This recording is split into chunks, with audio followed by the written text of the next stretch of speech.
Esto es El Mundo del Arte con Carmen Corbera, el podcast que te acerca al mundo del arte de la mano de expertos del sector. Este episodio está impulsado por la Fundació Banc Sabadell, una institución que desde hace más de 30 años cree firmemente en la cultura como motor de transformación social. Su trabajo se centra en impulsar la innovación y la creatividad a través de la co-creación de proyectos y especialmente en el acompañamiento y apoyo al talento joven. No solo respaldan iniciativas con potencial, sino que se implican activamente en generar oportunidades reales para que puedan consolidarse y crecer. Es un partner que me hace especial ilusión tener cerca, precisamente por ese compromiso en acompañar a proyectos a largo plazo y por su apuesta decidida por el talento joven. Actualmente apoyan más de 140 proyectos en los ámbitos de la cultura, las artes, la investigación y la educación, siempre con una visión clara: actuar como catalizador del cambio y generar un impacto real. En este episodio hablaremos de Laptisen, una de esas iniciativas que reflejan muy bien esta manera de entender el apoyo a la cultura. Hoy me acompaña Alejandra Queizán, responsable de mecenazgo y programa de amigos del Museo Nacional Thyssen-Bornemisza y del programa de amigos jóvenes Laptisen. Hola, Alejandra. Efectivamente, Carmen, ¿qué tal? Buenas tardes y muchísimas gracias por dar voz a este programa tan bonito. Me hace mucha ilusión hablar de Laptisen y sobre todo de cómo los jóvenes se involucran en el museo, ¿no? Me parece como muy fundamental que las nuevas generaciones sientan como el museo cercano. Quería empezar esta conversación preguntándote, para situar a nuestros oyentes, ¿qué es Laptisen y cuándo surge? Pues mira, Laptisen es un programa, ante todo, pionero dentro de la programación o de los programas de amigos, ¿no? Porque al final, participación ciudadana es algo que se ha dado mucho en la cultura desde hace muchos años. En el caso concreto del Museo Nacional Thyssen-Bornemisza, la participación casi empieza desde el mismo nacimiento del museo, en 1992, a través de todas las actividades que hace educación, el área de educación, ¿no? En el que está muy imbrincada toda esta parte de programación cultural de educación con la línea artística del museo. Pero el programa de amigos, que surge como un programa para apoyar la misión general del museo y para crear una comunidad de personas que son amantes del arte, nunca había hecho este tipo de iniciativa de participación ciudadana. Y bueno, pues en 2022, vale, ¿no? De repente empezamos a notar que la edad media del visitante ha bajado. Y empezamos a implantar una línea estratégica, ¿no? que está dentro de los objetivos estratégicos del plan del museo. Y que lo que quiere es atraer a ese público joven, ¿no? Para hacer ese recambio generacional. El recambio generacional es un tema que ha preocupado siempre a todas las entidades culturales en España, y no solamente museísticas, sino culturales, ¿no? ¿Cómo hacemos ese recambio de generaciones? Y bueno, pues en este punto lo que pensamos fue, pues si queremos atraer a jóvenes, quizás lo que tenemos que hacer es preguntarles, ¿no? Y entonces yo me acordaré toda la vida que en un día de los museos montamos una pequeña charla en la que vienen, hacemos un llamamiento a todos esos amigos jóvenes que teníamos en ese momento muy pocos. Vale. Creo que teníamos, pues no sé si menos de 100 o algo así, wow. O sea, fue una locura. Y se presentan unos cuantos, pero gente incluso de otras edades. Y bueno, pues al final llamamos a una serie de gestores culturales, ¿no? Y de personas que son colaboradores del museo para que se sienten un poco y tengamos una charla en abierto. Y de ahí pues sale un poco la idea de, oye, ¿por qué no dejamos que sean las propias personas jóvenes las que nos propongan a nosotros las actividades? Y bueno, desde aquel día de octubre de 2022 a este día de marzo de 2026 han pasado muchísimas cosas. ¿Y qué habéis notado? ¿Qué es lo que pide un joven versus una persona más mayor del museo? A ver, la generación Z, que es básicamente la que abunda más dentro del programa de amigos jóvenes de Laptisen, es una generación que se ha criado en una incertidumbre, ¿no? Y en una incertidumbre a nivel, bueno, pues a muchos niveles, ¿no? Porque para empezar, es una generación que se ha criado con una crisis, ¿no? Con la gran crisis que hubo en 2008. Luego es una generación que ha vivido un cambio de ritmo en el desarrollo de la vida, ¿no? O sea, toda esta revolución que hubo con la aparición de Internet, ¿no? Ha hecho que el ritmo de la vida se acelere, ¿no? Entonces, son personas que, bueno, pues que quizás tienden más a un aislamiento, ¿no? O sea, se habla mucho de que utilizamos las redes sociales, ¿no? Y que nos aislamos mucho en casa. Hay esta figura en Japón, ¿no? de este tipo de adolescente que se encierra en su casa y no sale, ¿no? Entonces eso ha creado como una especie de sentimiento de soledad, yo creo, y luego sobre todo ha creado como una llamada, como una búsqueda de algo más, ¿no? De hecho lo estamos viendo, está habiendo un resurgimiento de la espiritualidad, Sí, es verdad. Y una parte de la espiritualidad, que es esa parte laica, se busca muchas veces a través de la cultura. Entonces hay yo creo que hay dos claves muy importantes de este programa. Uno es la comunidad, o sea, el conocer a gente que tiene tus mismos intereses, y otro es encontrar, no sé si respuestas, pero por lo menos hacerse preguntas y ver qué hay más allá. Y eso es algo que solamente te puede dar el arte, porque el arte tiene una visión histórica. Tú piensas que en este museo tenemos una colección de arte que abarca del siglo XIII al siglo XX, con obras del siglo XXI. Hacemos exposiciones temporales de todas las épocas artísticas. Y claro, te pone ante toda una historia de toda una civilización, ¿no? Y entonces ahí pues te surgen preguntas. ¿Y qué significa en la práctica que estos jóvenes autoprogramen las actividades? Es decir, ¿son ellos los que dicen, oye, me apetece hacer, no sé, un tour con un actor? O no sé, ¿qué habéis visto? ¿Qué se ha hecho a lo largo de estos 4 años? Pues mira, hemos aprendido mucho. Hemos ido aprendiendo mucho y al principio empezamos... Pues a mí me gusta mucho ese lo hacemos y ya vemos. Y la verdad es que tenemos mucha suerte porque en el museo nos dejan hacer, que eso es muy importante. Porque normalmente en los museos, que son un poco más lentos, ¿no? Como que... Bueno, a ver, somos una entidad pública. Sí. Y entonces, como entidad pública, es verdad que funcionamos despacio, pero sí es verdad que escuchamos mucho, leemos los comentarios en redes sociales, vemos un poco cuál es la vibración, ¿no? Que hay en el ambiente, y a partir de ahí van surgiendo esas ideas. Y entonces, en realidad, aunque seamos lentos en proceso, lentos en comparación con una entidad privada, ¿no? Porque nosotros tenemos que dar cuentas a la ciudadanía a través de las memorias de transparencia y de sostenibilidad que tenemos, sí que somos ágiles, ¿no? También es verdad que somos un museo pues más pequeño. Quiero decirte, al final hay otras entidades que quizás son más grandes, cuestan más moverse. En el Thyssen es verdad que somos más pequeños y por lo tanto, bueno, pues tenemos más capacidad de reacción, ¿no? Bueno, y lo que comentas de probar, ¿no? Probar, vale, esta actividad está funcionando, esto no.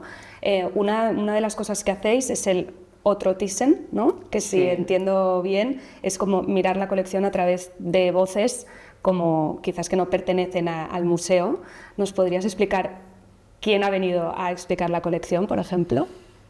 Sí, pero antes de eso sí que voy a volver un poquito atrás para contarte esa parte participativa, ¿no? Y cómo se gesta, porque esa parte creo que es interesante y habla mucho de cómo surge este otro Thyssen.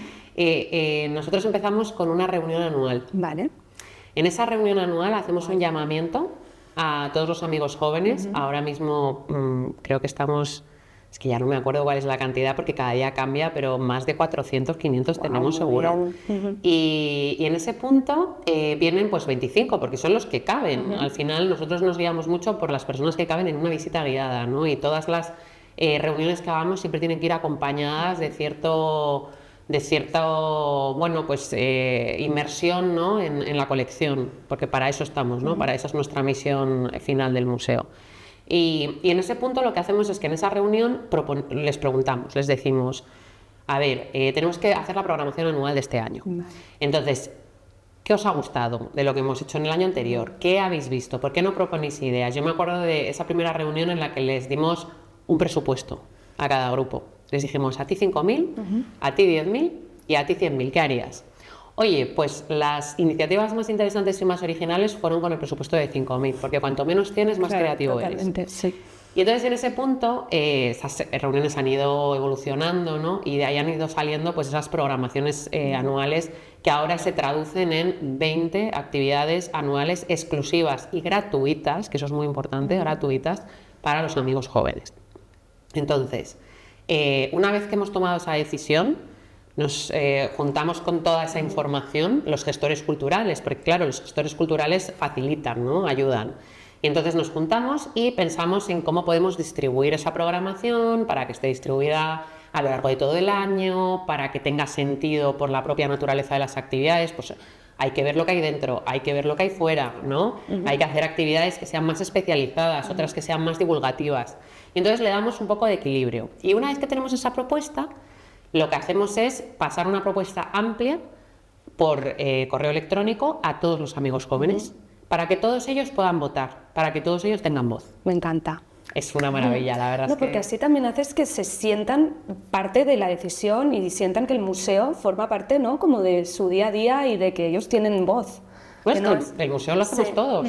O sea, nosotros somos el museo de todos y queremos que todos puedan participar. Entonces, es cierto que muchas veces la capacidad de reacción no te da tiempo a veces a reaccionar, pero de esta manera lo podemos organizar de una manera que realmente lo que prometemos lo ofrezcamos de verdad, o sea, nos comprometemos a hacerlo. Y que sabéis que estáis haciendo actividades que les interesan de verdad y que entonces va a haber participación, ¿no? Van a decírselo a sus amigos, oye, apúntate, que está súper bien, ¿no? O sea, me parece como que no es desde el museo a los jóvenes, sino que el hecho de que sea participativo me parece genial, la verdad. Sí, sí. Sí, sobre todo es muy enriquecedor, ¿sabes? Porque al final a nosotros nos dan muchísimas ideas. Sí. Y yo me acuerdo al principio nos decían, pues nos encantaría hacer una acampada en el jardín del museo. Y le decíamos, hombre, a ver, eso es complicado, ¿no? Sí. Y sobre todo es complicado, y a nosotros lo que nos interesa también es que ellos tengan ese vínculo, ¿no?, con la colección que tenemos en el museo. Y que se toquen temas que a lo mejor a ellos les interesen. Entonces de ahí han ido saliendo pues ese otro Thyssen, ¿no?, por ejemplo, que me comentabas. Dentro de las actividades anuales, esas 20, al final hemos hecho como una cierta distribución de actividades. Y entonces tenemos una de ellas que a mí me gusta particularmente, es este otro Thyssen, ¿no? Otro Thyssen, ¿por qué lo llamamos así? Porque al final es la mirada de una persona que no tiene por qué ser un historiador del arte, sino que es una persona que crea una relación o un vínculo diferente con esa colección y desde su expertise te cuenta la colección. Porque, claro, tú piensas que nosotros tenemos un programa de amigos que tiene 7.000 miembros y hacemos más de 70 actividades anuales. Entonces, esas actividades relacionadas con conservación, con un conocimiento muy concreto, ¿no?, de algo, ya las hacemos. O sea, en la parte del Thyssen lo que nos interesa es tener otras miradas que miren hacia la colección. Bueno, la palabra lab, ¿no?, como un laboratorio, ¿no? Es lo que a mí me ha venido ahora a decir, vamos a probar, ¿no?, vamos a sumar a lo que ya tenemos, que es como la base de estas actividades, a actividades más de prueba y error, ¿no? Es que así es, Sí. O sea, es un laboratorio de ideas, efectivamente, y es un laboratorio porque el Thyssen ahora es así, pero mañana puede cambiar. Exacto. Porque no depende de nosotros, depende de los amigos jóvenes. Vale. Y entonces, si esa base de amigos jóvenes va cambiando porque la gente se va haciendo mayor, pues van a ir cambiando los contenidos, tiene todo el sentido. Bueno, y luego me parece también muy bonito lo de otro Thyssen, porque al final si es, pues yo qué sé, una persona que es médico o que es fotógrafo o que es bailarina, ¿no?, que te cuente la colección o esas obras que a esa persona le interpelan, pues quizás llega a un joven, pues le llega más que si se lo explica a otra persona. Efectivamente, o sea, al final, y sobre todo son personas, a ver, los jóvenes ahora, bueno, yo que no soy joven. Bueno, sí que sí que. Bueno, pero yo biológicamente, ¿no? No soy joven. Otra cosa es que yo me considere joven, que considero que soy joven o que tengo un espíritu joven, pero la gente joven y hasta ya cierta edad, hasta la generación millennial, somos personas que nos relacionamos mucho a través de redes sociales. Sí. Entonces, en ese punto, nosotros cuando pensamos en hacer el programa dijimos, ¿de quién nos podemos apoyar? ¿Quién nos puede acompañar en este programa para darnos un poco de, bueno, pues de visión sobre qué es lo que está pasando en el mundo, ¿no? Y entonces, claro, surgió esta figura, que son los expertos del panel, del Thyssen, que son personas que no tienen por qué ser artistas, o pueden ser artistas, o pueden ser gestores culturales, o pueden ser músicos o científicos.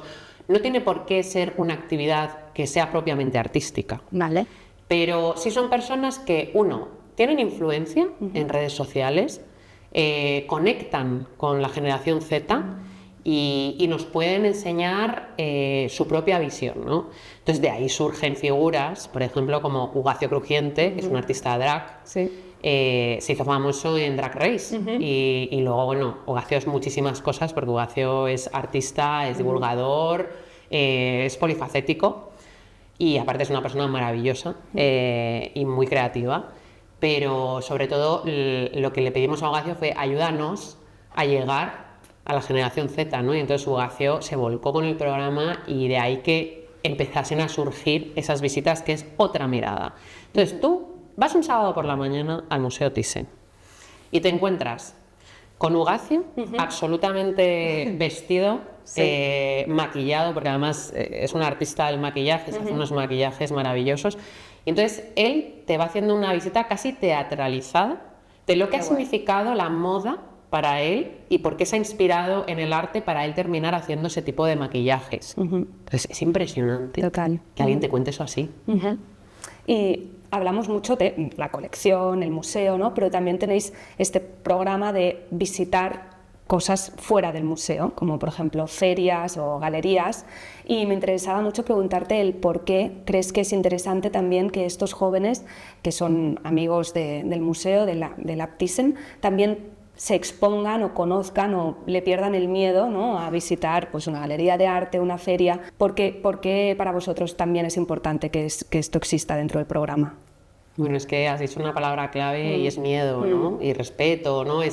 Parece como que las galerías de arte son, o los museos muchas veces son templos, ¿no? Hay como esa idea generalizada que nosotros luchamos muchísimo contra ella, porque el museo es un lugar de comunidades y las galerías de arte son accesibles, hay todo tipo de arte. Tú puedes comprarte una serigrafía por 100 euros de un artista, ¿no?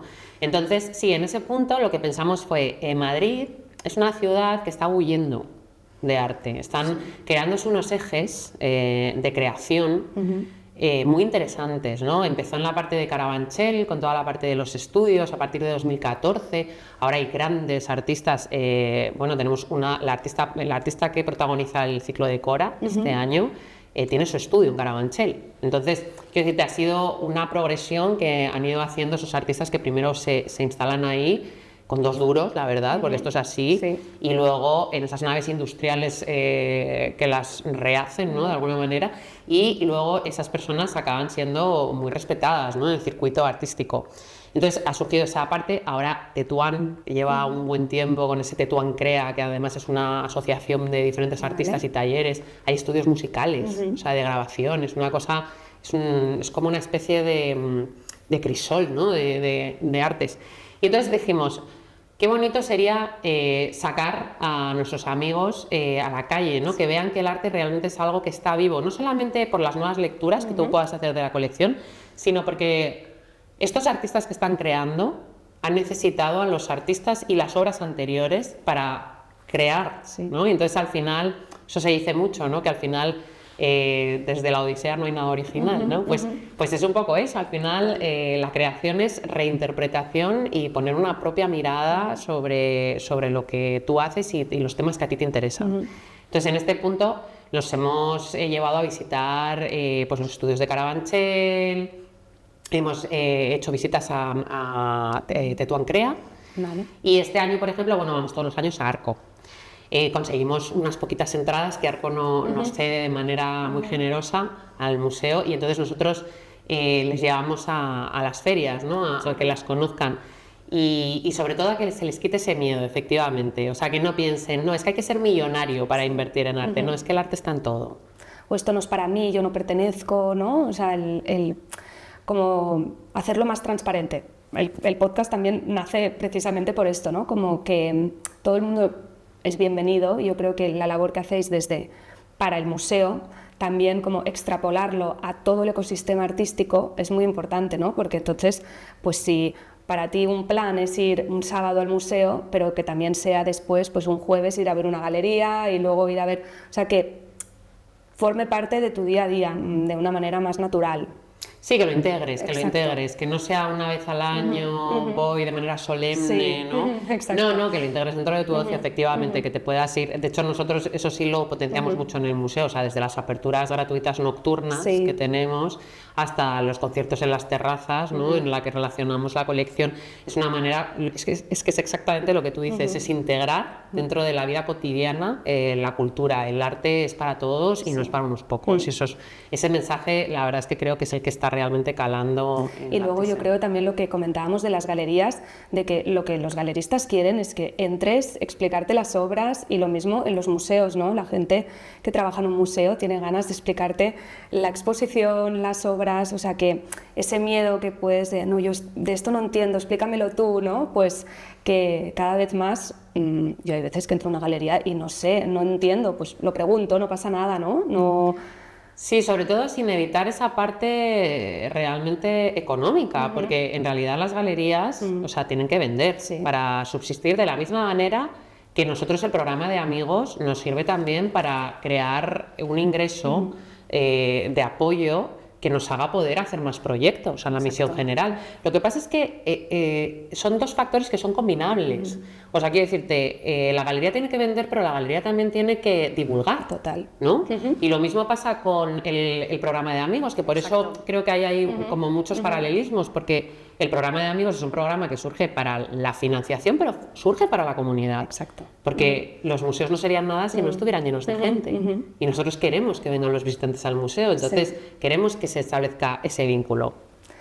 ¿Y qué impacto concreto dirías que ha tenido el apoyo de la Fundació Banc Sabadell en poder impulsar este programa, todas las actividades, ¿no? El pasar de 100 miembros a 400? Pues mira, es que el impacto ha sido esencial, porque nosotros empezamos, lo primero es que empezamos sin financiación, o sea, empezamos viendo a ver cómo lo hacíamos, con colaboraciones, oye, mira, ayúdanos, ¿no? Y la verdad es que yo contacto nosotros desde el museo contactamos con Fundación Banco Sabadell, que ya nos aportaba a la misión general del museo, o sea, la Fundación Banco Sabadell siempre ha apoyado al museo, pero era un apoyo a la misión general, pues muy general, ¿no? Y en un momento dado nos acercamos un poquito más, ¿no? A la Fundación Banc Sabadell y les decimos, oye, mira, tenemos este proyecto. Y no solamente queremos que nos apoyes con dinero, porque nos va a venir muy bien, la verdad, la financiación, pero es que queremos que nos apoyes tú. O sea, no nos vale otra fundación, te necesitamos a ti. ¿Y por qué necesitamos a la Fundación Banc Sabadell? Yo es que los conocía ya de antes y la verdad es que hemos seguido la trayectoria que han llevado, que es impresionante. Es una organización... Es que es muy dinámica y es muy adaptativa. Funciona como una aceleradora de startups, pero en cultura. Entonces es una aceleradora de proyectos culturales en la que no solamente da financiación, que está fenomenal, ojo, que no se nos olvide que la financiación es muy importante, pero nos da también herramientas. ¿Y qué es lo que nos ha dado principalmente Fundación Banco Sabadell apoyando el Lab Thyssen? Uno, la posibilidad de que se consolide de tal manera que ahora podemos buscar otros colaboradores, porque el programa ya está consolidado, entonces ya podemos buscar otros apoyos diciendo, estos son mis números, esto triunfa, ¿no? Estamos consiguiendo algo. Pero sobre todo, nos ha apoyado con la creación de un ecosistema de comunidades, porque Fundación Banco Sabadell tiene algo que a mí me parece importantísimo, y es que todos sus proyectos de alguna manera consiguen imbrincarlos para que todos colaboremos juntos. Entonces yo me he sentado con la Cineteca de Madrid, me he sentado con Aspen Institute, o sea, quiero decirte que es que al final, y todo ha sido gracias a ellos, o sea, tenemos científicos en el panel gracias a ellos, hemos tenido músicos gracias a ellos, ¿no? Entonces... O sea, como que trabajan en redes de estos 140 proyectos que impulsan, ¿no? Qué chulo esto, no sabía que teníais como una relación estrecha, ¿no? Totalmente. También podéis aprender los unos de los otros. Y luego me interesa mucho lo que dices de colaborar con una fundación que se alinee tanto con vuestra misión, ¿no? Porque al final yo creo que la Fundació Banc Sabadell lo que me parece muy interesante es que apuesta por el talento joven y sobre todo proyectos en los que el joven como que lo hagan ellos, ¿no? Que no sea simplemente, pues ya está, voy a la visita y ya está, sino que se impliquen, ¿no? Totalmente. Y darles voz, ¿no? exacto. Dejarles que hagan, que se equivoquen. Sí. Y así como curiosidad, algo que te haya como sorprendido de alguna de estas ideas que hayan tenido los jóvenes o algo que no te esperabas de darles esta agencia, ¿no? a los jóvenes. Pues mira, este año,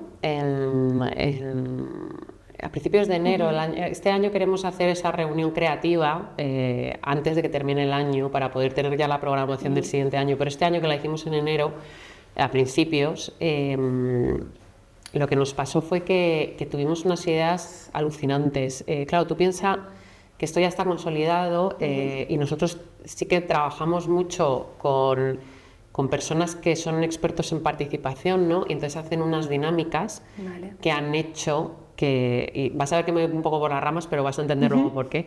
Y es porque estas dinámicas lo que han conseguido es crear una comunidad tan fuerte que ya hay amigos jóvenes que los llamamos maestros, ¿vale? Y que son embajadores del programa. Entonces pasan dos cosas. Estos maestros acompañan a los nuevos amigos que se unen y les animan a que vengan a las actividades y organizan también actividades satelitales al programa en la que el museo ya no participa. Wow. Desde clubs de lectura hasta, por ejemplo, la visita que vamos a hacer. Nos ha hecho más grande que vosotros, ¿no? Ya. Nos ha trascendido totalmente y además va a haber réplicas, porque ahora mismo en Barcelona creo que hay un proyecto que se está desarrollando para replicar esta fórmula Lab Thyssen. Vale. Para mí, esto ya hablaremos, cuando hablemos del futuro ya te contaré, pero en esta parte es importante. Entonces, ideas que han salido a través de estos maestros y luego hay otra cosa que tenemos muy importante, que es un grupo de WhatsApp en el que hay más de 215 amigos jóvenes metidos y ellos mismos se contestan: oye, ¿puedo entrar el domingo a la expo de Temporal? Y le contesta otro: no, es que está cerrada o está abierta. O sea, quiero decirte que es que ya es que se autogestionan. O sea, y entonces estas personas, estos jóvenes han conseguido tener tanta seguridad porque se han sentido escuchados, que las actividades que han salido este año, y ahí van las ideas. Pues mira, el sábado pasado estuvimos con Edu Madina haciendo una actividad titulada Geopolítica y Arte. Wow. Porque o sea, fue una idea de los amigos jóvenes. Es que es impresionante que te digan: mira, yo estoy preocupado por la situación geopolítica mundial. A mí me gustaría que alguien me lo explicase. ¿Cómo lo explicas mejor que a través de la colección que tenemos, ¿no? Total. Otras actividades que han salido este año, mira, en el panel de expertos tenemos nuevos expertos en el panel este año, porque otra cosa que hemos decidido es que tiene que haber un recambio de esos expertos. Este año con Eugenia Tenenbaum, ¿no? Creo. Con Eugenia Tenenbaum, que es maravillosa. Es maravillosa. Yo tengo muchas ganas de conocerla, yo no la conozco todavía en persona. Yo la he entrevistado en el podcast y luego hemos coincidido, es una crack. Sí, o sea que... Sí, gran, es una genial. Gran fichaje. Sí, no fichamos mal, no. En la Thyssen, pero bueno, pues Eugenia, por ejemplo, nos va a hacer un recorrido a través de la historia del arte con ese revisionismo un poco que hace ella, ¿no? De la historia.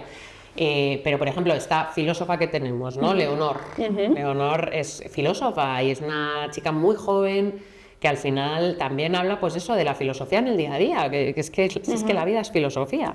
Y entonces ella va a hacer un recorrido a través de la filosofía, ¿no? Bueno, va a dar una charla a través de la filosofía, pero es que luego tenemos a Elio Roque. Elio Roque, que es un influencer que ha sido muy conocido porque hablaba mucho de... Bueno, uno es que es muy divertido cuando habla. Síguele en Instagram porque es que es un genio. Es una persona muy inquieta, él es periodista de profesión. Y entonces empezó a hablar de Madrid, de los trenes de Madrid, de lugares de Madrid, ¿no?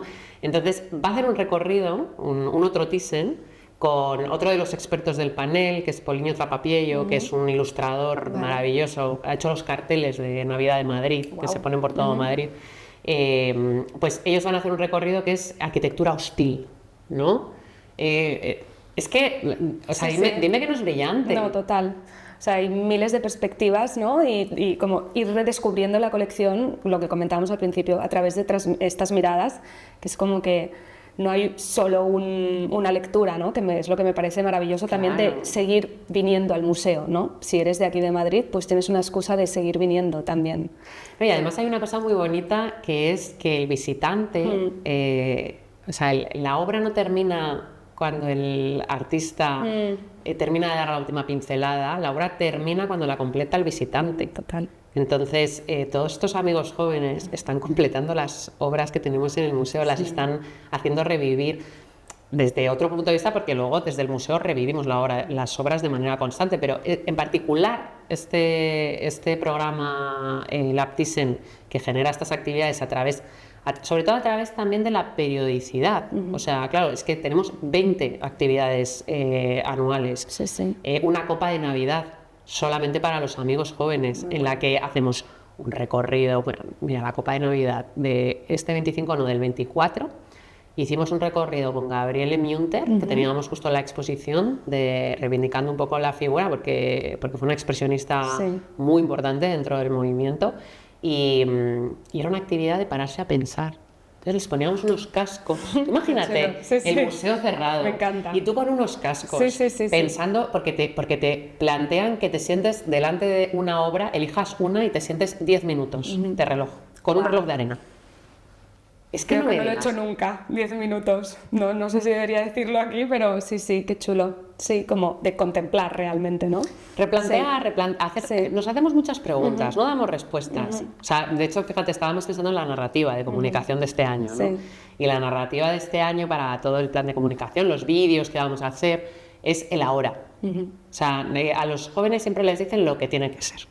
A los jóvenes siempre se les etiqueta, se les cataloga. Y es como, mira, es que no me digan lo que tengo que hacer. O sea, que yo tengo mi propia mirada, de la misma manera que durante toda la historia del arte, los artistas han tenido otra mirada y muchas veces han sido rechazados por tener esa mirada. O sea, todos los ismos, ¿no? Sí. Entonces, es un poco ese punto de... Si es que lo diferente es bueno, porque lo diferente te hace replantear las cosas desde otro punto de vista y entonces te hace cambiar el ángulo, ¿no?